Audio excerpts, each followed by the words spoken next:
ఒక్కసారి కొమ్మూరి గోల్డ్ కి కాల్ చేయండి. తాకట్లో ఉన్న మీ బంగారాన్ని విడిపించి మార్కెట్ ప్రైస్ కి వాళ్ళు కొనుక్కుని మిగతా డబ్బులు మీకు ఇచ్చేస్తారు. హాయ్, వెల్కమ్ టు మనం టీవీ. మన టీవీ మన కోసం. ఉమ్మడి కృష్ణా జిల్లా వైసీపీలో నిర్లిప్తత పెరుగుతుందా? చాలామంది ఇన్ఛార్జీలు వాళ్ళు చెప్పరా మనం చేశామా అన్నట్టు అంటున్నారా? సో క్షేత్రస్థాయి యాక్టివిటీ విషయంలో ఏ మాత్రం చొరవ తీసుకున్న నేతల లిస్ట్ ఇప్పుడు సిద్ధమైపోయిందా? తాడేపల్లిలో వాళ్ళందరినీ సెట్ చేసేందుకు అక్కడ స్కెచ్ కూడా రెడీ అవుతుందా? అసలు కృష్ణా జిల్లా వైసీపీలో జరుగుతున్న పరిణామాలు ఏంటి? ఉమ్మడి కృష్ణా జిల్లాలో వైసీపీ నియోజకవర్గ సమన్వయకర్తల పనితీరు ఇప్పుడు పార్టీలోనే చర్చగా మారింది. మొత్తం 16 అసెంబ్లీ నియోజకవర్గాలు ఉండగా 2024 ఎన్నికల్లో ఒక్కటంటే ఒక్క చోట కూడా పార్టీ బోణీ కొట్టలేదు. కూటమి పార్టీలు 100% సీట్లు గెలుచుకోగా జిల్లాలో వైసీపీ 0 అయింది.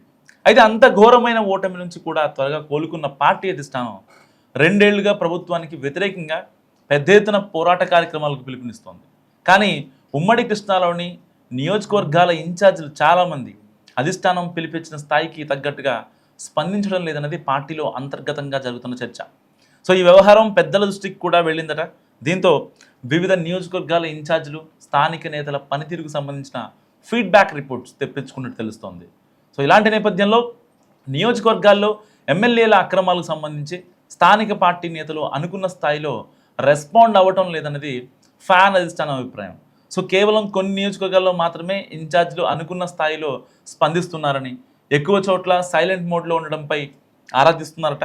ప్రధానంగా మచిలీపట్నం రాజకీయాలు గతంలో లేనంత హాట్గా మారిపోయాయి. ఇక్కడ నిత్యం మంత్రి కొల్లు రవీంద్ర, మాజీ మంత్రి పేర్ని నాని మధ్య నువ్వా నేనా అన్నట్టు ఉంటుంది.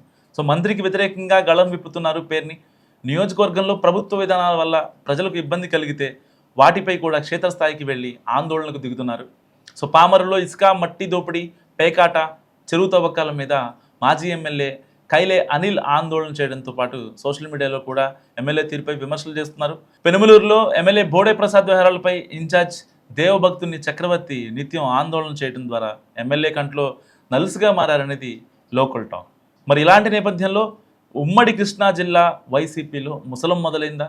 వాళ్ళలో ఎందుకు ఆ వైరాగ్యం వస్తుంది? నిజంగా ఇంకా కూటమితో పోటీ పడలేమనా, లేదంటే మాకు సీట్ ఇస్తారో ఇవ్వరో అని చెప్పి ఒక భయమా? మీరేమనుకుంటున్నారు? మస్తుగా కామెంట్ చేయండి.